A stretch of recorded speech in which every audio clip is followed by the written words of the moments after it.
Hello friends, welcome back to my channel சமையல் with Pavi. இன்றைக்கி நம்ம என்ன பார்க்க போகிறோம்னா சிக்கன் பிரியாணி. 1/2 kg சிக்கனில் எப்படி பிரியாணி செய்கிறதுன்னு பார்க்கலாம்.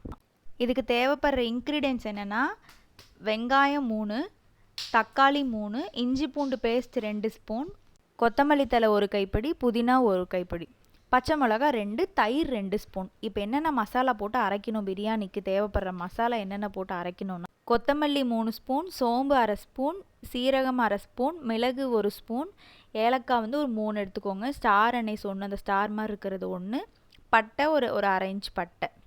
இது எதுவுமே வறுக்க தேவையில்லை, நீங்கள் அப்படியே மிக்சியில் போட்டு அப்படியே அரைச்சிக்கலாம். ட்ரையாக அரைச்சிட்டு நீங்கள் இது பிரியாணிக்கு மசாலா எடுத்து வச்சு எண்ணெய் 25 ml, நெய் 25 ml. நெய் மட்டும் உங்களுக்கு தேவைப்படுற அளவுக்கு நீங்கள் ஊற்றிக்கலாம். இப்போ தாளிக்கிறதுக்கு என்னென்ன வேணும்னா பட்டை, கிராம்பு, ஏலக்காய், ஸ்டார் அனைஸ், பிரியாணி இலை இதெல்லாம் போட்டு தாளிச்சிட்டு நல்லா பொரிஞ்சோடனே எண்ணெயில் பொரிஞ்சோடனே வெங்காயம் போட்டுக்கணும். வெங்காயம் போட்டு நல்லா வணக்கினோடனே வெங்காயம் நல்லா கோல்டன் ப்ரௌன் கலரில் ஆகணும். பாருங்கள், இந்த அளவுக்கு நல்லா கோல்டன் ப்ரௌன் ஆன பிறகு இஞ்சி பூண்டு பேஸ்ட் 2 ஸ்பூன் போடணும். இஞ்சி பூண்டு பேஸ்ட் 2 ஸ்பூன் போட்டு நல்லா அந்த பச்சை வாசனை போகிற அளவுக்கு நல்லா அதை வணக்கிட்டு, அடி பிடிக்கிற மாதிரி இருக்குது அப்படின்னா நீங்கள் ஃப்ளேமை கொஞ்சம் சிம் பண்ணிக்கலாம். சிம் பண்ணிவிட்டு நீங்கள் அடுத்து நம்ம ஃபஸ்ட்டே அரைச்சி வச்சுருந்தோம்ல அந்த பிரியாணி மசாலா, அதை போட்டு மிளகாத்தூள் உங்களுக்கு தேவைப்படுற அளவுக்கு காரத்துக்கு ஏற்ற அளவுக்கு, ஏன்னா ஆல்ரெடி நம்ம 2 பச்சை மிளகா எடுத்து வச்சுருக்கோம், அதுக்காக நீங்கள் எதுக்கும் தேவைப்படுற அளவுக்கு பார்த்துட்டு போடுங்க. புதினா 1 கைப்பிடி நல்லா வணங்கணும். புதினா நல்லா சுருண்டு வணங்குற அளவுக்கு வணக்கிட்டு, அடுத்தது கொத்தமல்லி தழை இது மாதிரி தான் நல்லா சுருண்டு வணங்கணும். வணங்கின பிறகு நீங்கள் கட் பண்ணி வச்சுருக்க 3 தக்காளி, நம்ம கட் பண்ணி வச்சுருக்கோம்ல 3 தக்காளி, அதை நல்லா போட்டு வணக்கணும்.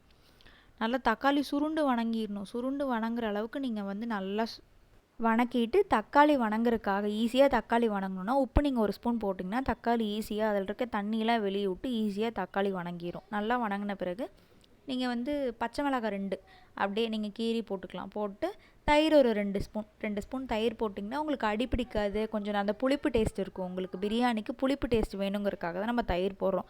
உங்களுக்கு தயிர் வேணாம், நீங்கள் ஸ்கிப் பண்ணிக்கலாம்னா நீங்கள் லெமன் போட்டுக்கலாம். லெமன் போட்டு லெமன் கடைசியாக நம்ம எல்லாம் பிரியாணியோட அரிசி இதெல்லாம் போடும் போது நீங்கள் லெமன் ஊற்றிக்கலாம். இப்போது தயிரோட பச்சை வாசனை ஃபுல்லாக போன பிறகு 1/2 கிலோ நாட்டுக்கோழி எடுத்திருக்கேன். நீங்கள் உங்களுக்கு ப்ராய்லர் வேணால் எடுத்துக்கலாம். நீங்கள் உங்களுக்கு பிடிச்சது நீங்கள் செஞ்சுக்கலாம். நான் 1/2 கிலோ நாட்டுக்கோழி எடுத்திருக்கேன். அது நல்லா வணங்குறதுக்கு உப்பு போட்டிருக்கேன். உப்பு போட்டு தேவைப்படுற அளவுக்கு நீங்கள் தண்ணி ஊற்றிக்கலாம். இப்போ கறி வேகிற அளவுக்கு மட்டும் தண்ணி ஊற்றிருக்கேன். கறி ஒரு 2 டம்ளர் தண்ணி ஊற்றிருக்கேன். நான் இந்த டம்ளரில் 2 டம்ளர் அரிசி போட்டிருக்கேன். அதனால் இப்போதைக்கு 2 டம்ளர் தண்ணி ஊற்றிருக்கேன். திரும்பியும் அரிசி போடுறப்ப நம்ம எக்ஸ்ட்ரா தண்ணி ஊற்றி நல்லா வேக வச்சுக்கலாம். ஃபஸ்ட்டு கறியை வேக வச்சுப்போம். நம்ம ஊற்றிருக்க தண்ணி நல்லா ஒரு கொதி வந்த உடனே நம்ம விசில் போட்டுக்கலாம். 4 விசில் வச்சு எடுக்கணும். நான் என்னோடய குக்கருக்கு 4 விசில் வச்சுருக்கேன். நீங்கள் உங்களுக்கு தேவைப்படுற அளவுக்கு நீங்கள் கறியை நல்லா வேக வச்சு எடுத்துக்கோங்க. எடுத்துகிட்டு கறி வெந்துருச்சான்னு செக் பண்ணுங்கள். நல்லா பஞ்சு மாதிரி வெந்துருச்சு அப்படின்னா ஓகே, அரிசி போட்டுடலாம். நெக்ஸ்ட்டு அரிசி போட்டு நீங்கள் நான் 2 டம்ளர் சீரக சம்பா அரிசி எடுத்திருக்கேன். ஒரு பெரிய டம்ளரில் 2 டம்ளர் சீரக சம்பா அரிசி எடுத்திருக்கேன். அரிசி போட்டுட்டு நல்லா அரிசி கழிஞ்சி எடுத்து வச்சுட்டு எடுத்து போட்டுக்கோங்க. போட்டு 1 டம்ளர் அரிசிக்கு 1.5 டம்ளர் தண்ணி ஊற்றணும். அதுதான் சரியான அளவு. ஏன்னா நம்ம குக்கரில் விசில் தான் வைக்க போகிறோம், தம் போடலை. அதனால் 1 டம்ளர் அரிசிக்கு 1.5 டம்ளர் தண்ணி சரியாக இருக்கும். அரிசியும் தண்ணியும் நல்லா கொதித்து இந்த மாதிரி ஈக்குவலாக அரிசி தண்ணி 2ம் சேர்ந்து ஒன்று போல் வரணும். வந்த உடனே நீங்கள் விசில் போட்டுக்கலாம். உப்பு, புளிப்பு, காரம் எல்லாம் நீங்கள் பார்த்துட்டு, ஒரு வேளை உங்களுக்கு உப்பு காரம்லாம் பத்தலைன்னா இந்த டைமில் நீங்கள் அட்ஜஸ்ட் பண்ணிக்கலாம். புளிப்பு வேணும்னா நீங்கள் லெமன் இந்த டைமில் ஊற்றிக்கலாம். லெமன் ஊற்றி நீங்கள் 2 விசில் வச்சு எடுக்கலாம்.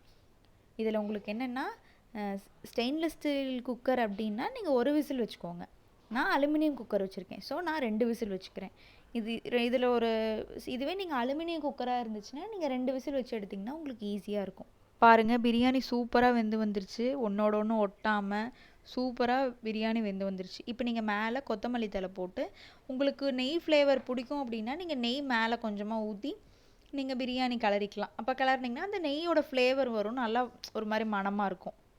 பாருங்கள், பிரியாணி ஒன்றோட ஒன்று ஒட்டாமல் அடி பிடிக்காமல் எவ்வளோ சூப்பராக வந்திருக்குன்னு பார்க்கவே ரொம்ப டெம்டிங்காக இருக்குல்ல.